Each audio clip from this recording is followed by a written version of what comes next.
Entonces, si digamos que de alguna manera nos ponemos en sus zapatos, tenemos que comprender de principio que ellos tienen una mentalidad en donde no existe la tecnología, donde no existen los edificios de, no sé, de 20 pisos, donde no existen vehículos, donde no existen aviones, donde no existe nada que se pueda hacer comparable con lo que podría estar tratándose de representar. O sea, actualmente ya no hay necesidad de decir,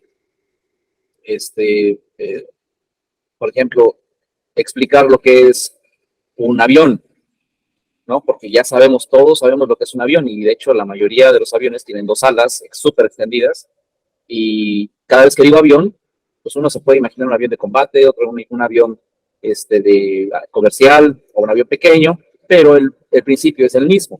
Entonces, si yo digo la palabra avión, cada quien se puede imaginar un tipo de avión diferente, pero el principio es el mismo, dos alas extendidas cargando a un a, cuerpo alargado. Si yo digo carro, bueno, pues ya en nuestro concepto ya sabemos que los carros tienen cuatro llantas, por lo menos los más comunes, hay algunos que hasta de tres llantas. Si yo digo bicicleta o motocicleta, sabemos que la mayoría tienen dos llantas y así. Nos vamos a ir dando cuenta de que cada cosa incluso tiene una diferencia de velocidad. Entonces, si yo digo, si yo quiero hacerme referencia a un avión, no necesito hacer una comparación con los pájaros del cielo, porque existe la palabra avión, existe el avión en sí mismo y no necesito compararlo con nada más. En el caso de ellos, no. En el caso de ellos, estamos hablando de unas narraciones de cosas que no pueden ver, pero que las están comparando con lo que sí pueden ver para que puedan entender más o menos de qué se está hablando, a qué se refiere. Entonces, eso, pues obviamente, si se lo dejas a la imaginación de una persona que solo vive en el campo, solo ha visto árboles, solo ha visto aves, solo ha visto las cosas que están en su entorno, pues esa persona le puede dar una interpretación de eso a lo que se está refiriendo.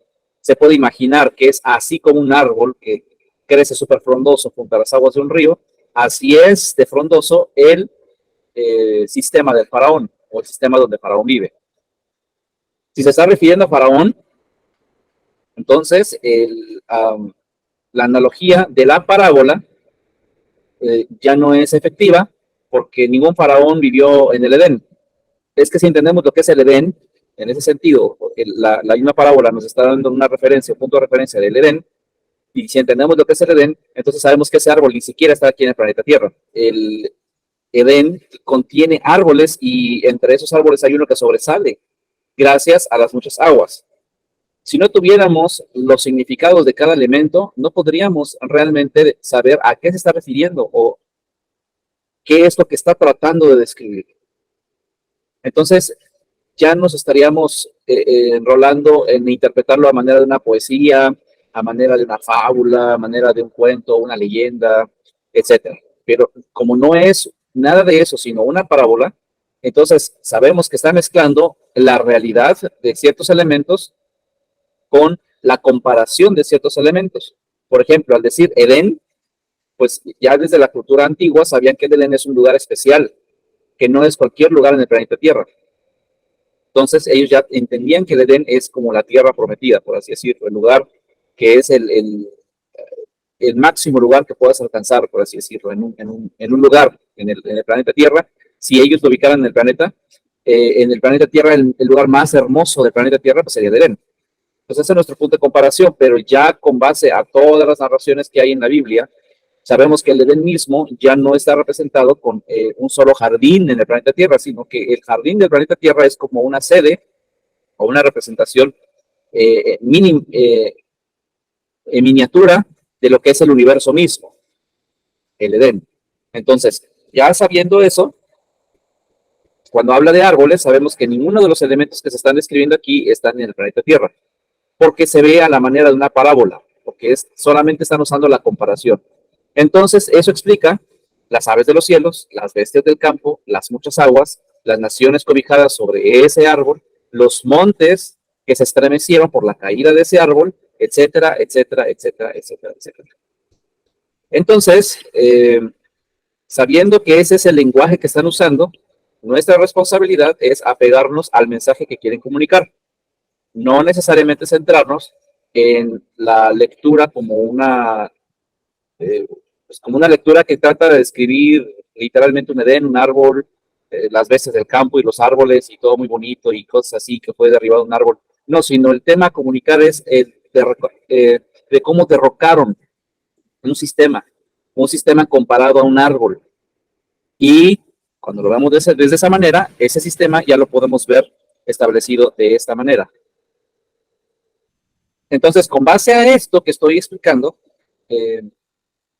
a esa visión, es que me llena mucho de emoción ver que capítulos como el de Ezequiel 31, que hasta ahorita yo no he visto mucha gente, ni esto de hecho ni siquiera he visto, a lo mejor hay mucha gente que lo enseña, pero yo no he visto a nadie que enseñe acerca de Ezequiel 31, 32. Muy vagamente he visto personas que hablan de Ezequiel 28, porque pues, muchos saben que se está refiriendo a Satán, pero no profundizan en ello y mucho menos he visto que profundicen en 31 y 32 y tenga sentido alguno y que den como punto de referencia a esto que es un árbol, literalmente, o que parece un árbol. Entonces, es muy importante verlo desde ese punto de vista porque cuando ya lo vemos como un árbol que nació en un lugar y que se extendió y que las aves de los cielos hacen nidos en sus ramas y vemos toda la descripción, incluso la revelación que tuvo Javi, ese aporte muy bueno, muy importante que hubo en el grupo, ese aporte que hizo Javi respecto a de que las bestias del campo que estarían debajo de este árbol, literalmente se está refiriendo a todas las bestias de Daniel y todas las bestias de Apocalipsis. Entonces, es algo que no lo había percibido y él lo recibió como revelación también.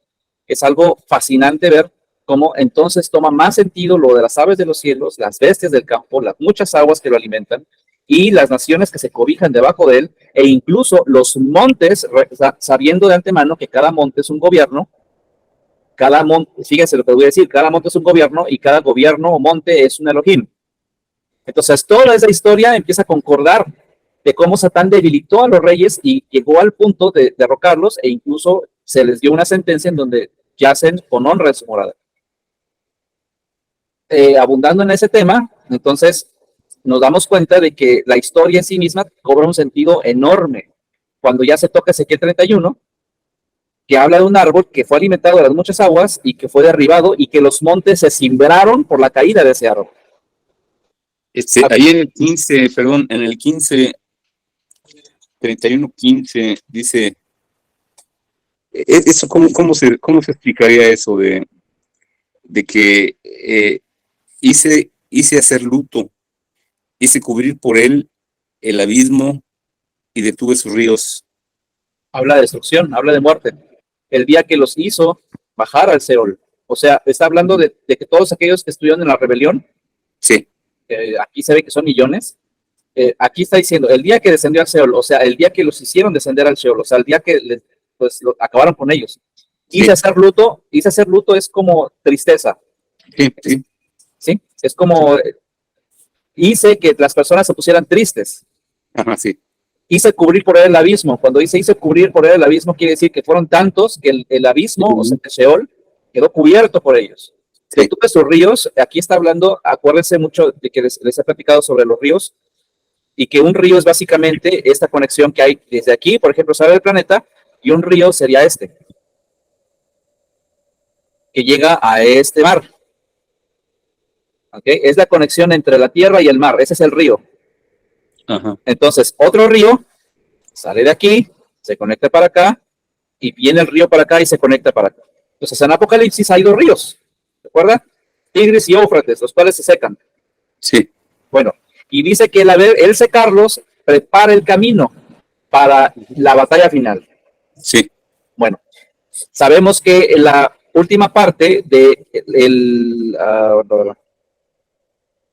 digamos que esta parte de la destrucción repentina no es el fin.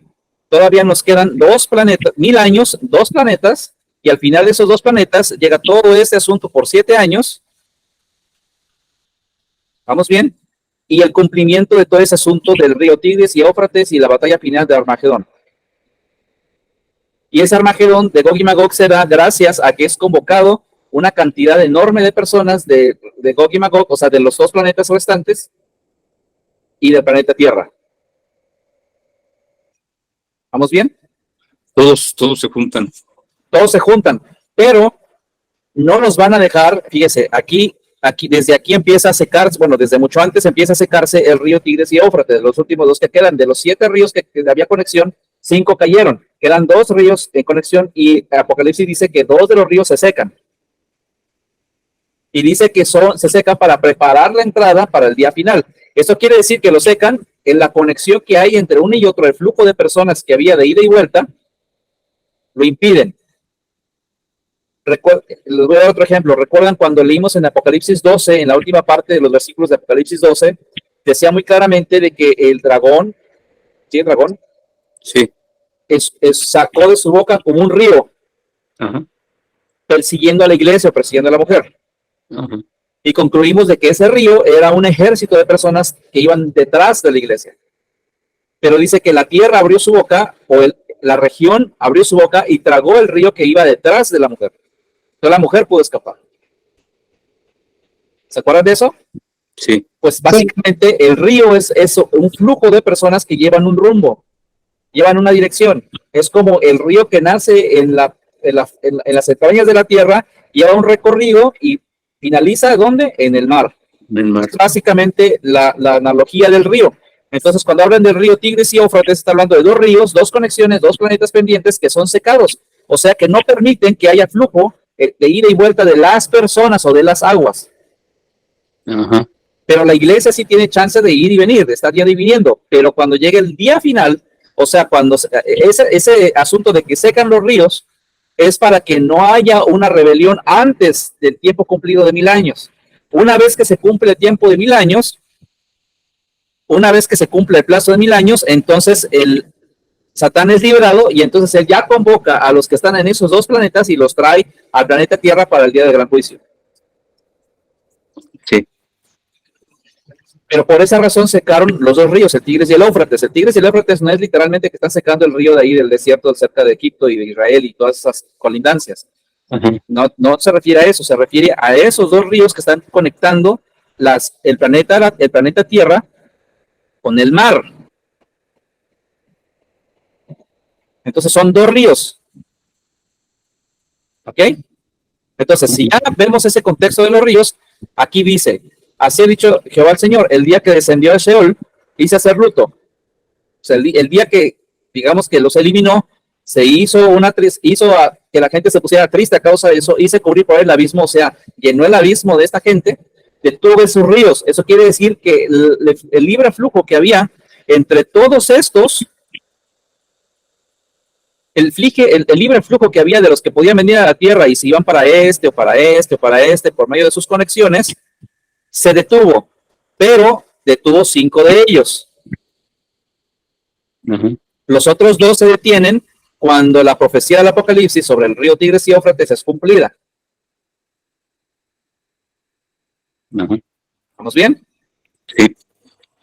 Y ojo con eso, porque, bueno, seguimos. A eso se refiere detuve sus ríos. Y las muchas aguas fueron detenidas.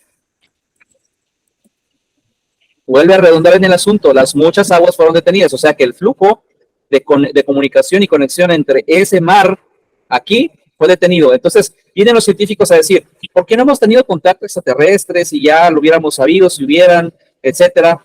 Bueno, es porque se los están impidiendo. No les permiten tener conexión ni comunicación entre ellos. Los únicos extraterrestres que tienen conexión son los que viven actualmente aquí en el planeta Tierra y están debajo de la Tierra. Pero cuando se le dé autoridad a la bestia, entonces se va a dejar que Satán con los suyos vengan y se establezcan y hable sobre esa bestia de 7 cabezas y 10 cuernos, de la cual se va a hacer, como ya leímos en el libro de Apocalipsis 13, en el capítulo 13 de Apocalipsis, vimos que una bestia va a hacer que adoren a otra bestia haciéndole una imagen. Sí. Y esa imagen va a ser la imagen, o sea, esa imagen va a ser la representación de la primera. Y dijimos que la primera es la más importante de todas y de donde nacen todas las demás, la de 7 cabezas y 10 cuernos. Sí. ¿Vamos bien? ¿Todos vamos bien? Sí. Sí. Entonces, dice, las muchas aguas fueron detenidas, o sea que el flujo de personas entre, digamos, de contacto extraterrestre fue eliminado. Y al Líbano cubría tinieblas por él. Tendríamos que ver a qué le están llamando o a quién le están llamando al Líbano. Cubría tinieblas por él. Y todos los árboles del campo se desmayaron. O sea, básicamente fueron debilitados todos los árboles que nacían debajo del gran árbol. Ajá. ¿Tiene? Y luego ya viene aquí, del estruendo de su caída y se temblaron las naciones. ¿Cuándo? Cuando la se descenderá al Seol, que es lo que confirma lo que les estoy comentando aquí, que el día que descendió al Seol, hice hacer luto, hice Ajá. cubrir por el abismo. O sea, ¿de dónde provienen esas naciones? De ahí mismo. Cuando hice descender al Seol con todos los que descienden a la sepultura. Pero aquí te clarifica algo, que no solamente ellos, los que ya habían muerto, sino los que van a morir en el futuro también. Dice, con todos los que descienden a la sepultura y todos los árboles escogidos del Edén y los mejores del Líbano, todos los que beben aguas fueron consolados en lo profundo de la tierra. O sea, debajo de la tierra donde es el Seol. También ellos descendieron con él al Seol, o sea, con Satán, con los muertos a espada. Los que fueron su brazo, los que estuvieron a su sombra en medio de las naciones, bajo su cobertura. Por eso le llaman también el cubridor, Ajá. la cobertura. ¿A quién es comparado en gloria y grandeza entre los árboles del Edén? Pues derribados serás como árboles del Edén, lo profundo de la tierra, entre los circuncisos ya serás con los muertos a espada. Este es Satán y todo su pueblo, dice Jehová del Señor.